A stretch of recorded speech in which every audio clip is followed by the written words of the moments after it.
Thank you, everybody who's on the call today, joining us for the SAEM webinar series on writing a winning abstract. I'm Nick Mohr from the University of Iowa, and I'm on the program committee with Daren Beam. We're the co-chairs of the abstract subcommittee. Each year we've seen the abstracts getting stronger and stronger, and we're really excited during this webinar to share some tips with you about how to write a winning abstract. Our goal during the next 20 minutes or so is to talk a little bit about scientific abstracts for the annual meeting and to give you some insight on what a review committee and SAEM are looking for in a strong abstract. I totally agree with you, Nick, and thanks. I'm Daren Beam. I'm from Indiana, and this is my second year as a subcommittee chair, as co-chair for abstracts. And I'm excited that we're able to give you a review process for preparing an abstract for submission and how your abstract is scored.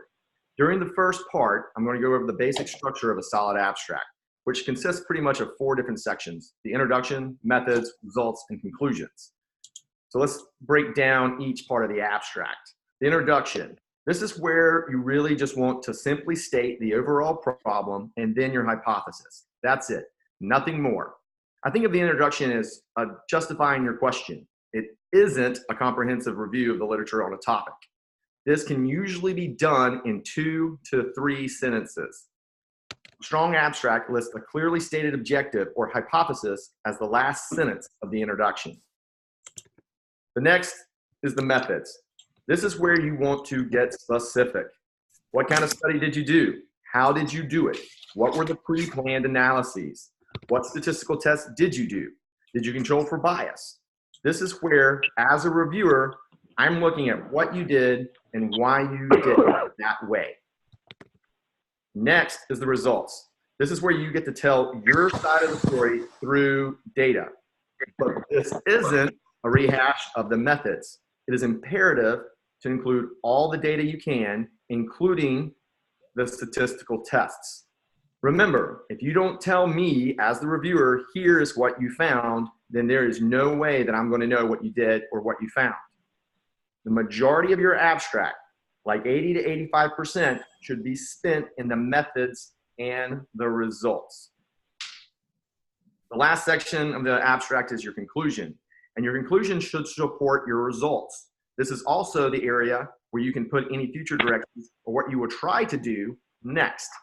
Your conclusions should be justified by your results. And if the hypothesis didn't pan out or you will need more subject, whatever it is, say it. Importantly, the conclusion should directly tie to your objective sentence from your discussion. If you said you were testing a particular hypothesis, then tell me what the conclusion about that hypothesis is. This will usually be the main message. This is the take-home point. This is something you might tweet about. That's great, Daren. Some really good insight into how to structure a really well-written abstract. When you're writing an abstract, how do you pick a title? I think that's a great question, Nick. The title is usually a conclusion from your paper. If you use a title to convey a fact that often draws the most enthusiasm from attendees from the annual meeting. If you just use a title to convey your main finding, people know what to expect from your presentation. If you title your abstract with something general, like the role of thromboelastography and anticoagulation, it's hard to know what you're going to tell us or to get really excited about the relevance of the results. That's a great point, Daren. Hey, Nick, why don't you go ahead and tell us about the review process? Excuse me. Sure. When you're writing your abstract, it can be really helpful to think about how we review the abstracts when they come in. And there's a whole process that the program committee and the abstracts subcommittee use to identify which abstracts are going to be presented at the annual meeting. For each annual meeting, your abstract is shared with several blinded reviewers. After you submit it through the abstract submission portal, several blinded reviewers will get your abstract. Each of the reviewers have had some training and some experience in research and in publication, but they probably aren't an expert in the specific topic that you're studying. So it's really important that you're writing your abstract for the intelligent non-expert, at least in that research area. After your abstract is scored, then we get all of the scores back and we start to look at the distribution of scores. From that distribution of scores, we select the top scoring abstracts for plenary presentations. The next score of abstracts are the oral abstracts. After that come the lightning orals. And so it's this tiered process that comes really from the scores that you get from those blinded reviewers. Each year, as we've seen the number and quality of abstracts increase, the acceptance standards continue to change a little bit. They keep getting more rigorous because the quality of the research that's being submitted to the annual meeting continues to improve. SAEM is a little bit unique because our scoring policy is online. It's published on the website for anybody to go in and look at. We grade abstracts in 7 areas: the clarity of the objectives, the choice of the approach, the validity, statistics, the scope, the importance of the topic, and publication readiness. I'll touch on each of these in a little bit more detail, but you can just get in Google and search for SAEM abstract scoring, and you'll be able to see the document that we use when we're going through and scoring abstracts. The objective of your abstract is pretty explanatory. This is one area where if you write this really well, you should be able to get the credit for having done that. In fact, you get top credit for a clearly stated and testable hypothesis or well thought out study objectives. You want to clearly articulate your goal in doing your study and to list a really clear hypothesis. The choice of your approach is the next section. That should also be pretty clear. If you use the best available study design to answer your question, you should get full credit. And we recognize that not all studies are going to be the best feasible study design, but this really is something that we should be using to try to use the best available study to answer the question that you're trying to answer. The next section is validity. And validity is one I think that sometimes people get confused about a little bit. We'll talk about that in a little bit more detail. This is where the type of method that you chose gets graded. For example, if you did a randomized controlled trial, how many subjects were enrolled? Did you have adequate blinding? Was it vulnerable to bias?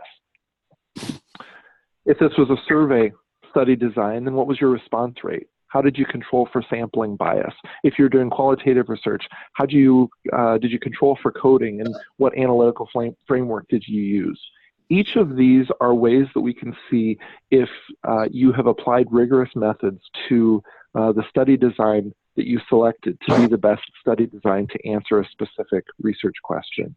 After you choose your approach, validity is really the way that we measure the degree of rigor with which you applied those methods. The next section is statistics. What were the tests that you chose, and were those the right tests? Were the tests that you chose presented correctly? If you use statistical tests, do you report effect sizes and confidence intervals? Did you correctly interpret those tests? If you were doing an observational study and you're building regression models, how are those models built? And did you use high quality methods to do that?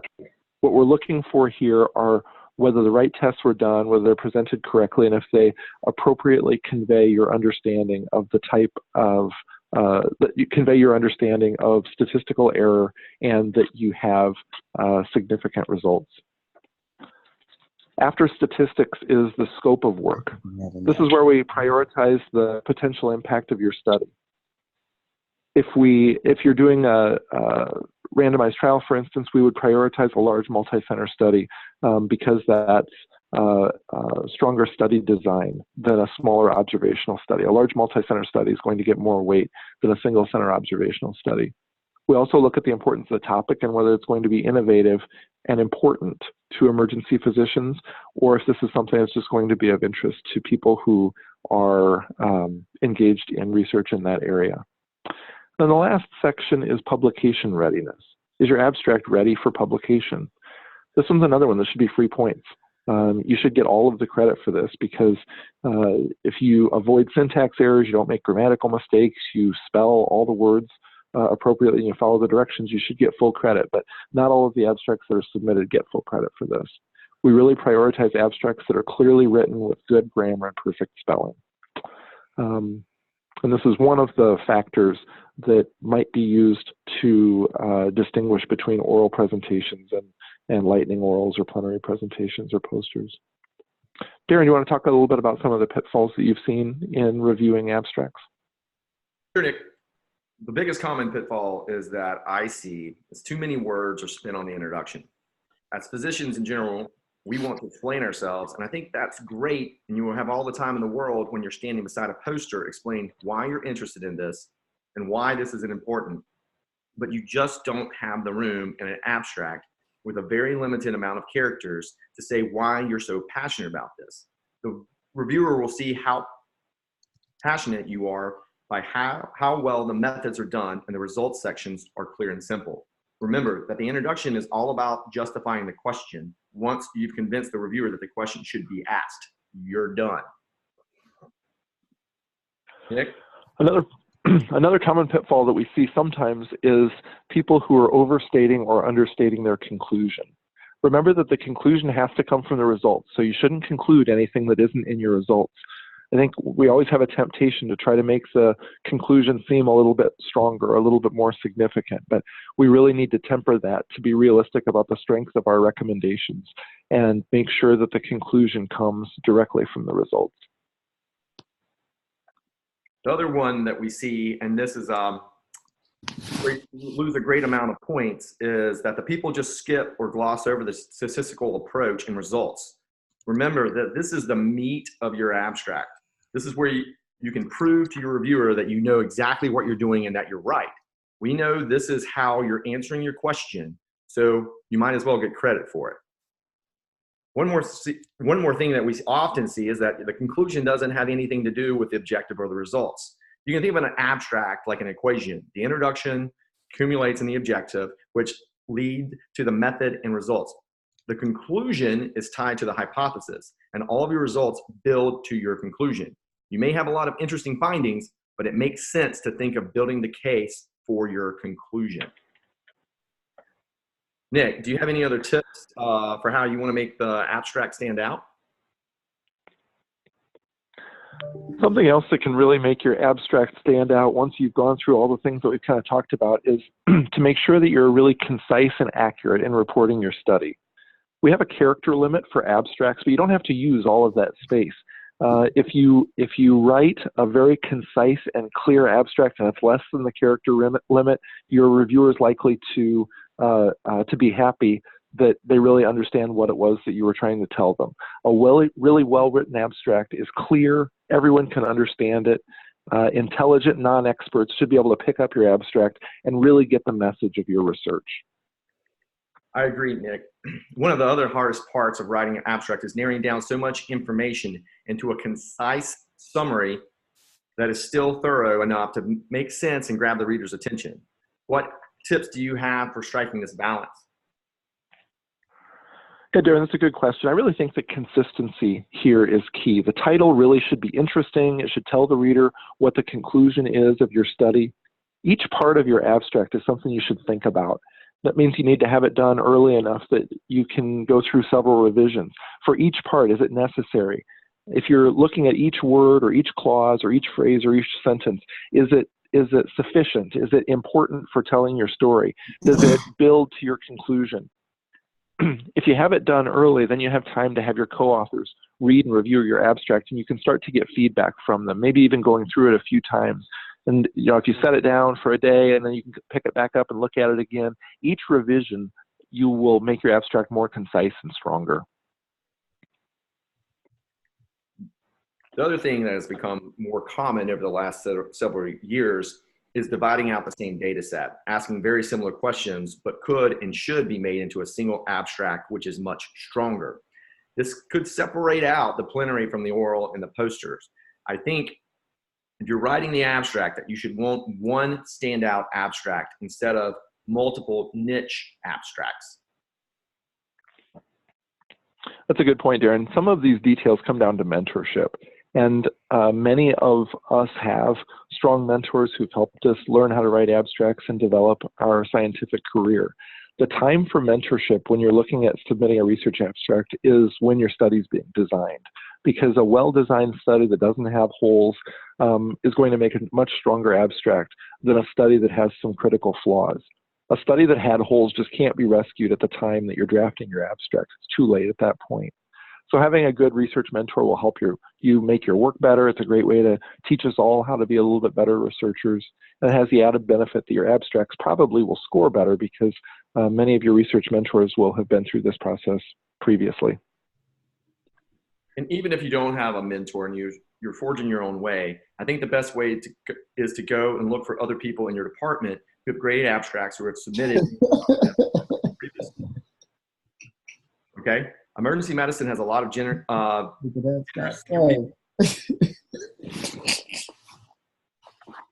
If you're on the call and you're not, if you could mute your microphone, it'd be very helpful. Emergency medicine has a lot of people who've done this before and who would be willing to give your abstract to read. I know at my institution, there are many faculty who review any abstract that a resident, fellow, or faculty have written.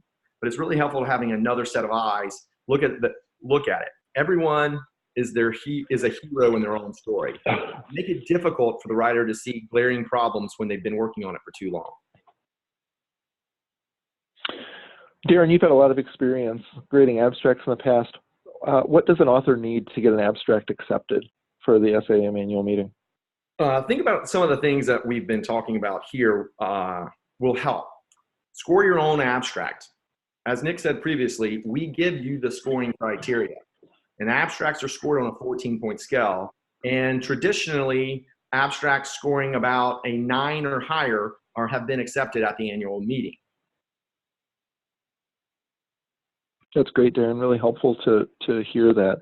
We've been talking a lot about what should be included and how things are graded, some common errors and helpful tips. But we want to make sure to leave time on the call to take questions that the audience might have. For those of you who have joined after we got started, this webinar is being recorded, so it'll be available in its entirety on the SAEM website. But we want to make sure to field any questions from the audience. If you have a question, you can either unmute yourself and ask the question, or you can put it into the chat box on the Zoom.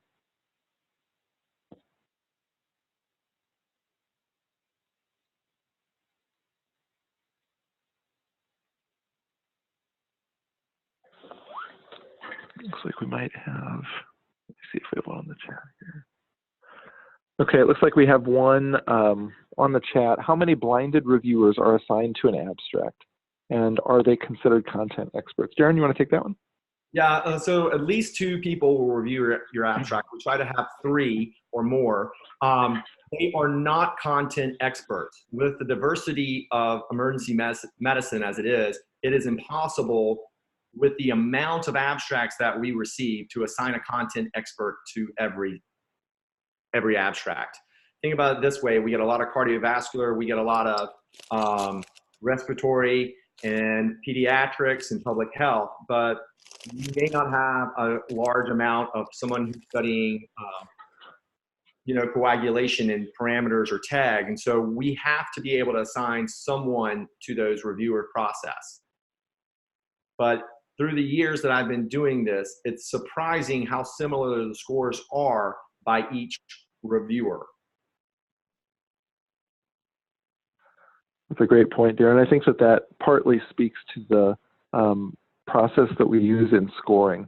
By using that scoring rubric, that really standardizes the scores between reviewers, regardless of the area of content expertise.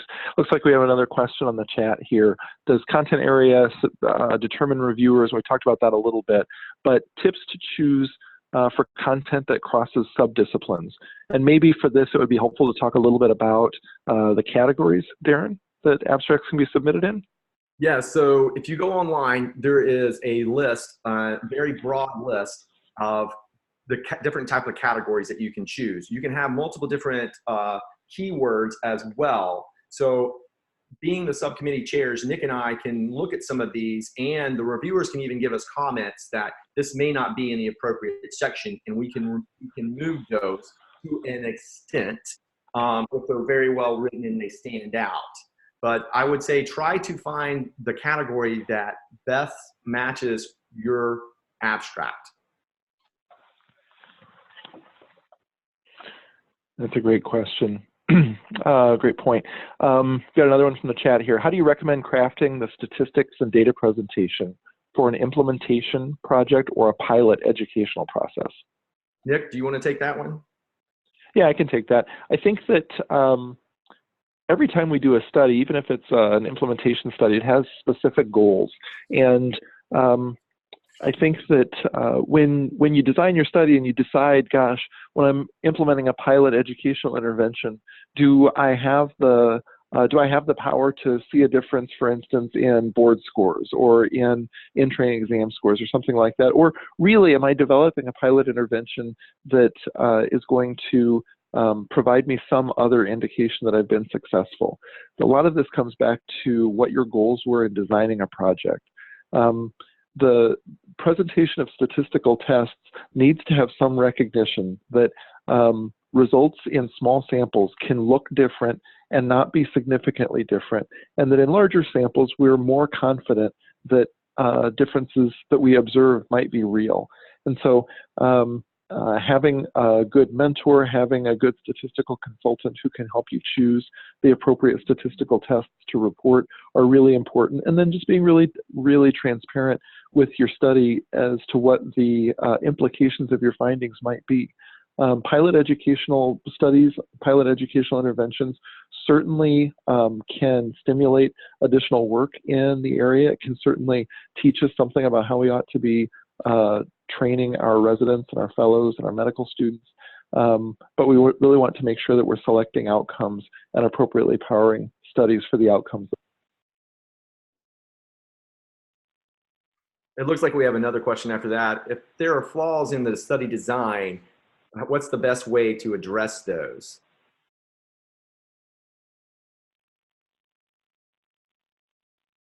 Nick, Nick, are you still there?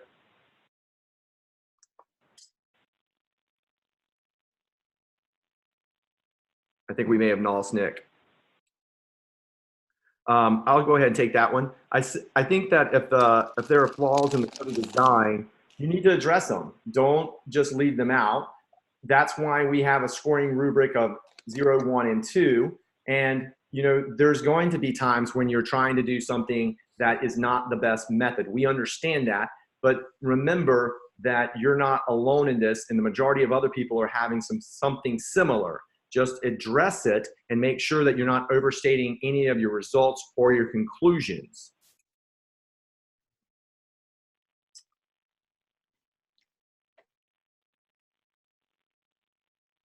So the next question is, if we're using simple descriptive statistics, how in depth do we need to explain or explore these points?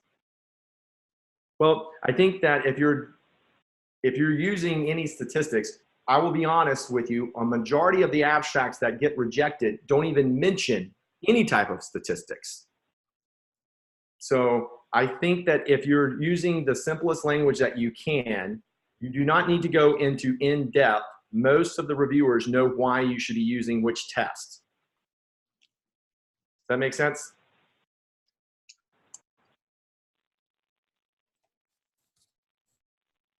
So another frequent question that I get is that, can we have any feedback on my abstract, or why did my abstract get rejected? And most often than not, no, we cannot give detailed feedback onto these, because the majority of abstracts, the volume is such that if we were to give one feedback to one author, then we would need and feel the need to do this multiple other times. And it's just simply not available to do that with the amount of volume that we have.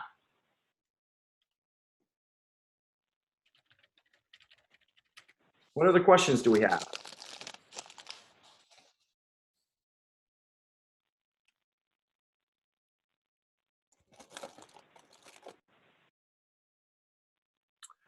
Would you consider just releasing each rejected scores or abstracts?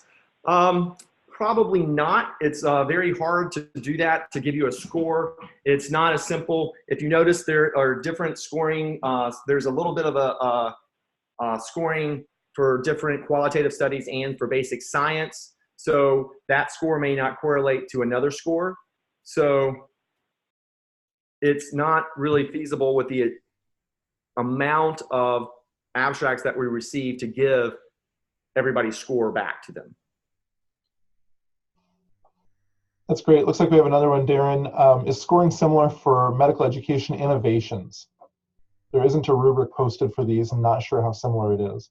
They have a different scoring system. As the scientific subcommittee chairs, we are not in charge of innovations. It is yet to be determined whether they will put the scoring rubric up or not yet, as it is still relatively new and is consistently growing in the large volume of applications that they're receiving as well.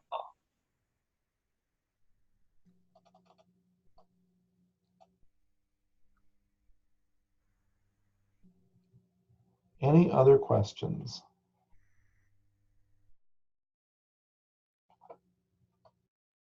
Well, I hope this has been helpful for you. Thanks again for everyone's participation and engagement in today's webinar. Nick and I are looking really forward to the abstract submission platform opening up here very shortly, and we look forward to everyone's submission. And if you have any questions, feel free to reach out to us, and we'd be more than happy to try to answer your question the best we can. Okay? Thank you, guys. Thank you.